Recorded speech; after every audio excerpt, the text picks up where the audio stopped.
जो सांप जैसी लहरती हुई चीज आपको दिखाई दे रही है, ये कुछ भी नहीं, एक मिठाई है जो आप लोग खाते भी हैं। इसका नाम है फैनी। और इस बात की मैं गारंटी ले रही हूँ कि ये वीडियो देखने के बाद आप हैरान हो जाएंगे कि इतनी सिंपल सी चीज बनाने में कितनी मेहनत लगती है और कितना कॉम्प्लेक्स इसका प्रोसेस होता है। तो चलिए गाइस देखते हैं फैनी की पूरी मेकिंग। फैनी बनाने के लिए सबसे पहले मैदा ले ली गई है और उसको अब छाना जाएगा। तो टोटल 20 किलो मैदा छानी जाएगी। तो मैदा हमारी छन चुकी है, अब इसको गूंदा जाएगा। तो गूंदने के लिए सबसे पहले इन्होंने पानी डाल दिया है और जिस तरीके से आटे को गूंदा जाता है उसी तरीके से मैदा को गूंदा जाएगा। इसी तरीके से पानी डलता रहेगा और मैदा गूंदी जाती रहेगी। जैसे कि आप लोग देख सकते हैं मैदा की क्वांटिटी काफी ज्यादा है, इसी वजह से काफी सारे लोग मिलकर इस मैदा को गूंद रहे हैं। इतने सारे लोग मिलकर मेहनत कर रहे हैं तब जाकर हमारा डो तैयार होगा। टोटल 20 मिनट हो चुकी है, आटा हमारा तैयार हो चुका है। अब इसको थोड़ी देर के लिए ढक कर रख दिया जाएगा। काफी देर हो चुकी है मैदा को रखे हुए। अब इसको कट किया जाएगा, उसके बाद इसके गोल गोल टुकड़े किए जाएंगे। और इसका ये वाला प्रोसेस पूरा रोटी की तरह है। जिस तरीके से रोटी की लोई बनाई जाती है उसी तरीके से बनाई जाएगी, बट इसकी जो शेप है वो पूरी तरीके से राउंड कर दी जाएगी। और जैसे कि आप लोग देख सकते हैं पूरी तरीके से राउंड बना दिया इन्होंने इसको।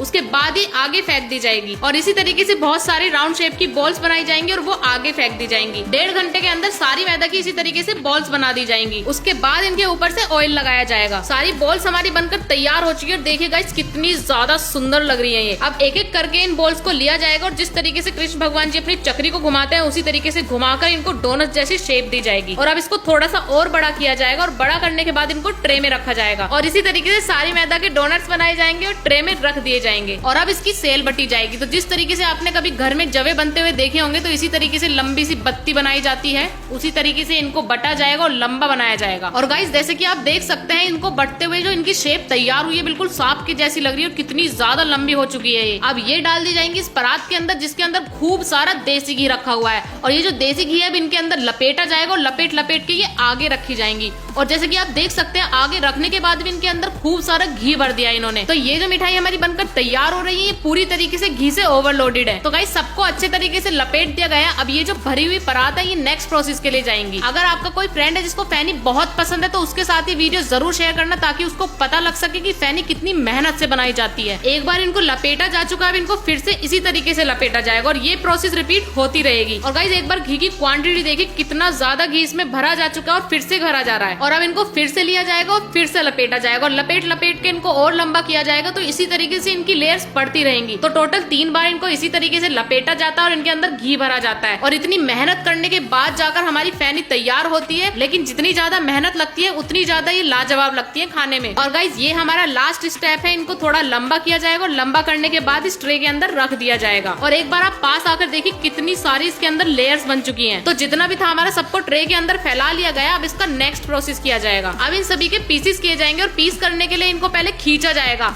तो जितनी भी मैदा है वो अच्छे से घी में घुल चुकी है। इसी तरीके से खींचते खींचते इनको कट कर लिया जाएगा और कट करने के बाद छोटे छोटे इनके पीस किए जाएंगे। टोटल 10 बार इनको लंबा किया जाता है और इसी तरीके से लपेटा जाता है। तो कितनी ज्यादा मेहनत का काम है थोड़ी सी फैनी बनाने में भी। अब हमारी फैनी की शेप तैयार हो चुकी है, ये जाएगी नेक्स्ट प्रोसेस के लिए। फैनी को फ्राई करने के लिए सबसे पहले कढ़ाई के अंदर देसी घी डाला जा रहा है। जो हमारी सुत्तर फैनी है उसको कढ़ाई के अंदर डाला जाएगा और थोड़ी देर के लिए फ्राई किया जाएगा। और जैसे कि आप लोग देख सकते हैं कितनी रेशेदार और लच्छेदार फैनी हमारी बनकर तैयार हो रही है। वर्कर्स की सारी मेहनत आपको कढ़ाई में दिखाई दे रही होगी। और कम से कम 20 मिनट के लिए इसको ऐसे ही फ्राई किया जाएगा ताकि जो हमारी मैदा है वो पूरी तरीके से पक जाए। देखिए फैनी हमारी ऑलमोस्ट फ्राई हो चुकी है। अब इसको बाहर निकाला जाएगा और जो भी इनके अंदर एक्स्ट्रा ऑयल है वो इस छलनी के द्वारा नीचे निकल जाएगा। जो भी इनके अंदर एक्स्ट्रा ऑयल था वो सारा निकल चुका है। अब ये लगाए जा रहे हैं टोकरे के अंदर। अभी इन्हें थोड़ी देर के लिए ठंडा किया जाएगा। ठंडे करने के बाद इनको चाशनी में डाला जाएगा। और गाइस एक बार आप क्वांटिटी देखिए कितनी सारी फैनी बनकर हमारी तैयार हुई है और कितने बैलेंस है भैया ऊपर तक लाए हैं इन सारी फैनियों को। अब इन सारी फैनी को चाशनी में डुबाया जाएगा ताकि हमारी फैनी मीठी हो जाए और इस जाली से जो एक्स्ट्रा चाशनी है वो नीचे निकल जाएगी। वीडियो अगर पसंद आई हो तो उसको लाइक और शेयर करना बिल्कुल ना भूले। बाकी ऐसी और वीडियोस देखने के लिए मेरे पेज को फॉलो करें।